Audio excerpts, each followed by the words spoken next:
Office ધારકો જે છે તેમણે ફરિયાદ કરી છે. સમગ્ર ફરિયાદ શું છે અને કોર્ટે શું આદેશ કર્યો? મારા ક્લાયન્ટ્સ 3 છે. હર્ષાબેન છે, નૈનાબેન છે અને ચંદ્રેશભાઈ છે, જે આરકે પ્રાઇમ 2માં ઓફિસો ધરાવે છે. અને એમણે બાંધકામ પરવાનગી અને બાંધકામનો લેઆઉટ પ્લાન એ ધ્યાને રાખી અને આમાં ઓફિસ ખરીદેલી છે.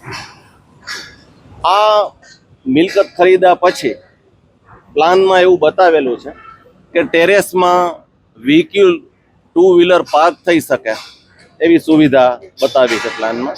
અને એના માટે બાંધકામ પરવાનગી અને કમ્પ્લીશન સર્ટિફિકેટમાં વ્હીક્યુલર લિફ્ટનું આયોજન પ્લાનમાં બતાવવામાં આવ્યું છે.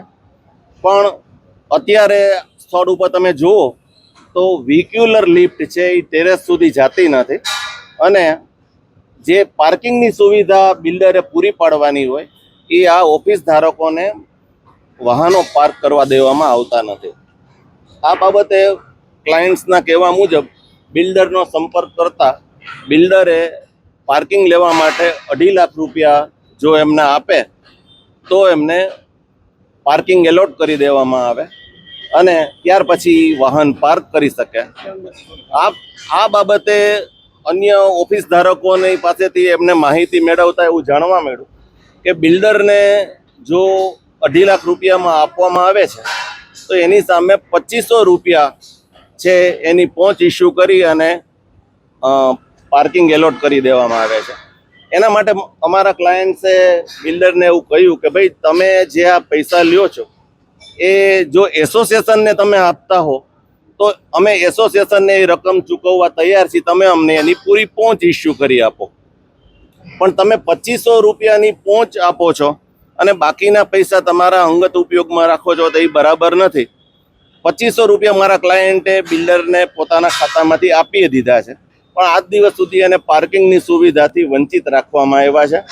અને મારા ક્લાયન્ટ છે એને આ પ્રોજેક્ટમાં જે પ્લાન અને બાંધકામ પરવાનગી જોઈ અને જે એમને મિલકત ખરીદી એમાં એમને છેતરાયાનો અને ફોર્જરી થયાનો અહેસાસ થતાં એમણે પહેલાં પોલીસમાં ફરિયાદ કરી છે. પોલીસે આમાં કોઈ આગળ પગલાં નહીં લેતા કાયદાના પ્રબંધો મુજબ રાજકોટ કોર્ટમાં આ 3 વ્યક્તિઓએ ફરિયાદ કરી છે.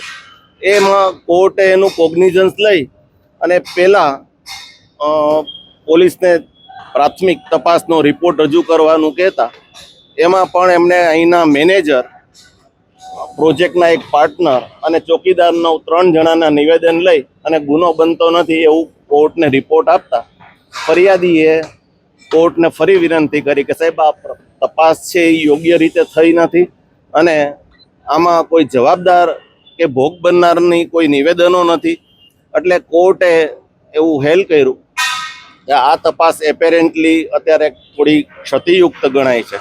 એટલે પીઆઈ કક્ષાના અથવા પીએસઆઈ દરજ્જાના જે કોઈ સક્ષમ અધિકારી હોય એમને આની તપાસ કરી સ્થળ ઉપર કોઈ ભોગ બનનાર છે કે બીજી કોઈ વિગતો મળે એની સાથે કોર્ટને રિપોર્ટ રજૂ કરવો એવો કોર્ટે આદેશ કરેલ છે. પાર્કિંગ જે છે એ ગેરકાયદેસર કરતા એમને પાર્કિંગ સહિયારી સુવિધા છે. પાર્કિંગનું કાયદા મુજબ વિભાજન ન થઈ શકે, પાર્કિંગની જગ્યાનું વેચાણ ન થઈ શકે. ઝુડિયો છે એ ભાડે આપવામાં આવ્યું છે કે વેચાણ કરવામાં આવ્યું છે એમ જાણતા નથી. ઝુડિયો ગેરકાયદેસર છે એવું નથી કહેવાનું.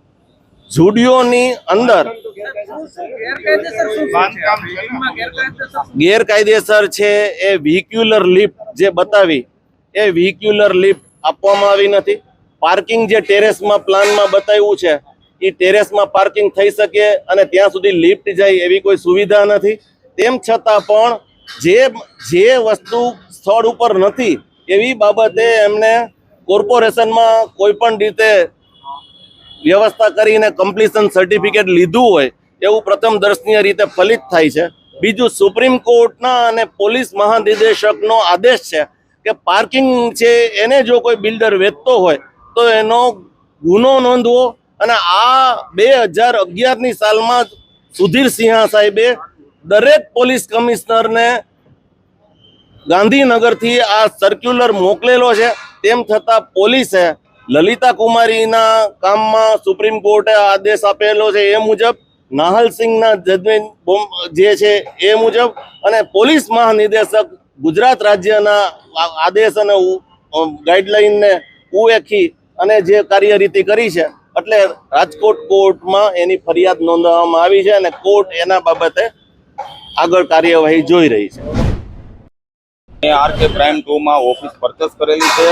હવે પરચેસ કરી ત્યારે અમને પાર્કિંગ બાબતે અમને પૂરેપૂરું આપ્યું હતું કે તમે પાર્કિંગ આપણે પૂરું છે અને તમે પાર્કિંગ કરી શકો છો, જગ્યા પૂરી ફાળવવામાં આવેલી છે. અમે જ્યારે પરચેસ કરીને અહીંયા શિફ્ટ થયા ત્યારે અમે નીચે ગાડી લઈને જઈએ છીએ, અમને રોકવામાં આવે છે કે તમે વેચાણથી પાર્કિંગ ખરીદો તો જ તમે ગાડી મૂકી શકો છો, અને વેચાણ માટે અમારી પાસે 2.5 લાખ રૂપિયા માંગવામાં આવે છે. એની સામે અમને 2500 રૂપિયાની જ પહોંચ ફાળવે છે, બીજા પૈસા એ અમની પહોંચ અમને પ્રોવાઈડ કરતા નથી. બીજું કે જેને નીચે પ્લાન પ્રમાણે દર્શાવેલ પ્રમાણે હેન્ડીકેપ ટોયલેટ છે તે એને જુડિયો નામના શોરૂમ ધારક છે એને પ્રોપર્ટીમાં મર્જ કરીને સેલેબલ એરિયામાં કન્વર્ટ કરી દીધેલું છે, એ લોકોને સેલ કરેલી દીધેલી છે. અને ભાઈ જે ટોયલેટ હતા અને જુડિયો વાળાને આઉટર એસીના મોટા મોટા આઉટર મૂકવા માટે અમારી પાર્કિંગની જગ્યા જે છે એ લોકોને પર્સનલ ફાળવી દેવામાં આવી છે. આ 2.5 લાખ રૂપિયા વર્ષના કઈ રીતે? ને વર્ષના નથી, વન ટાઈમ છે. 2.5 લાખ રૂપિયા વન ટાઈમ આપીએ એટલે 2500 રૂપિયાની મેન્ટેનન્સની અમને પહોંચ આપે છે, અને બીજા પૈસા એ આપતા નથી. અમે એને ચેકથી પૈસા આપવાનું કીધું, ભાઈ મેન્ટેનન્સથી અમે 2.5 લાખ તમને પૂરેપૂરા આપી, અમને 2.5 લાખની પહોંચ આપો, તો એ અમને પાર્કિંગ પ્રોવાઈડ કરવા તૈયાર નથી. હું દિલીપ ભટ્ટ, જનસંપર્ક અધિકારી છું આરકે ગ્રુપમાં, અને મારું મુખ્યત્વે કામ આરકે ગ્રુપના પ્રચાર પ્રસારને જોવાનું છે. અત્યારે જે વિવાદ છે તે આરકે પ્રાઇમ 2માં જે અમારા એક ક્લાયન્ટ છે જેની ઓફિસ છે એના પાર્કિંગ બાબતનો વિવાદ છે. અને એ વિવાદ સામાન્ય રીતે પાર્કિંગમાં જે કોઈક વખત આપણા ઈગોને કારણે કંઈક તોડફોડ કે કંઈક બોલી જવાતું હોય, જેને માટે રાજકોટ શહેર કેટલાક કિસ્સાઓ માટે જાણીતું છે, એવા સામાન્ય કિસ્સાઓમાંથી ઊભી થયેલી વસ્તુ છે. આમાં કંઈ અમારા પોતાના ગ્રાહક સાથે બિલ્ડર તરીકે અમારે બહુ વૈમનસ્યનો પ્રશ્ન નથી. ઉપરાંત આરકે ગ્રુપ વિશે આપ સૌ જાણો છો અને એના વિશે સ્વપ્રશંસા કરવાનો આ અવસર નથી, પણ એક પોઝિટિવ ગ્રુપ તરીકે એ વિખ્યાત છે, બિન વિવાદાસ્પદ છે. પ્લોટિંગમાં, ઇન્ડસ્ટ્રીયલ પ્લોટિંગમાં એક વિશેષ પ્રકારની એમ્યુનિટીઝ સાથે જીઆઈડીસીને કોમ્પિટ કરી શકે એવા પ્લોટિંગ રાજકોટની આજુબાજુ આરકે ગ્રુપે આપ્યા છે.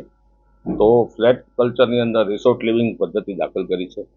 રાજકોટમાં કોમર્શિયલ કોમ્પ્લેક્સને એક કોર્પોરેટ હાઉસ સુધી લઈ જવા માટેનો પ્રયત્ન અને પુરુષાર્થ આરકે ગ્રુપના માલિકો, સિવિલ એન્જિનિયરો અને આર્કિટેક્ટ કરતા રહ્યા છે.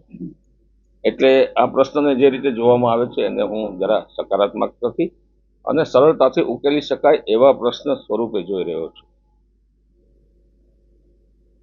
આજે જે સમાચાર આવ્યા છે એ સમાચાર એક વખત થઈ ગયેલી પ્રક્રિયા પછીના સમાચાર છે કે જેમાં અદાલતે માલવીયાનગર પોલીસ સ્ટેશનને તપાસ કરવાનું કહ્યું અને તપાસનો નીલ રિપોર્ટ સબમિટ થઈ ગયો. ખરેખર જે ફરિયાદ કરવામાં આવી છે એવું કંઈ નથી અને એ રિપોર્ટ સ્વીકારાઈ ગયો. પછી આજે કહેવામાં એમ આવ્યું છે કે એના પર પાછી અદાલતમાં રજૂઆત થઈ છે, પણ એની કોપી અમને મળી નથી અને મારા જાણવા પ્રમાણે ફરિયાદ થઈ છે કે નથી થઈ એ વિશે ગ્રુપ પોતે જ્ઞાત નથી અત્યારે, એટલે એના પર કોઈ ચર્ચા કરવાનો અર્થ નથી. ગ્રાઉન્ડ ફ્લોરનો જે પ્લાન છે તેમાં વિકલાંગ ટોયલેટ, એ ટોયલેટ જે નીચે સ્ટુડિયો છે તે આગળનો ભાગ એમાં મર્જ થયેલું છે, એમાં સ્પષ્ટપણે ચેડા થયેલા છે અને એમાં કમ્પ્લીશન સર્ટિફિકેટ પણ મળેલું. ઇમ્પેક્ટ ફી માટેની જે પ્રોસેસ છે, ઇમ્પેક્ટ ફી માટેની જે પ્રોસેસ છે એ અમે કરેલી છે. ઇમ્પેક્ટથી વધારાના બાંધકામની હોય, આ મર્જ થઈ એટલે ગયું. આમાં જે કંઈ મોડિફિકેશન જરૂરી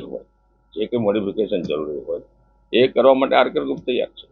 ઉપર પાર્કિંગની વાત છે, પાર્કિંગની જરૂરિયાત હોય તો આપણે ઉપર પાર્કિંગની વાત કરી હતી. ટેરેસ ઉપર વાહન જવાની, ટેરેસ ઉપર વાહન જવા માટેની જરૂરિયાત હોય તો ઘણી વખત બિલ્ડર જ્યારે પ્લાન કરે છે ત્યારે એક જ ઓફિસ દ્વારા 4 પાર્કિંગ પણ લેવામાં આવે છે, કોઈ ઓફિસ દ્વારા 5 પાર્કિંગ લેવામાં આવે. હા, ઉપર ટુ વ્હીલર કઈ રીતે જશે? એટલે એના માટે તો Visit કરેલી. એ તો ટેકનોલોજીની જેમ વ્યવસ્થા હોય ને, એ તો આખો ટેકનિકલ પ્રશ્ન છે, તમે ટેકનોક્રેટને પૂછી શકો છો. એટલે આજના આ પ્રસંગે આરકે ગ્રુપે પોતાના 2.5 લાખ રૂપિયા લેવાની વાત છે, તમે 2.5 ની પોત આપવાની પણ એ લોકો આક્ષેપ કરે. જુઓ, જે મેટર તમે કહો છો એ રેરામાં ઓલરેડી અત્યારે સબજુડિસ છે, એટલે એના પર હું નિવેદન ના આપું તો સારું છે. આજે જે પ્રિન્ટ મીડિયા દ્વારા જે વાત છપાઈ છે એના જવાબમાં આરકે ગ્રુપે જે સ્પષ્ટતા કરી છે એની કોપી આપને અત્યારે પ્રસ્તુત કરવામાં આવી. ના, એવી કોઈ ફરિયાદ અમારા ટેબલ સુધી હજી સુધી આવી નથી અને એવા કોઈ પૈસા કોઈ માંગ્યા નથી. પરંતુ રાજકોટમાં એક વાત જાણીતી છે કે કોઈ પણ અસામાજિક તત્વો કોઈ પણ હદ બહારની પ્રવૃત્તિ કરે તો એના ઈરાદા વિશે તમને શંકા જઈ શકે છે, અને એ તો માનવીય વસ્તુ છે.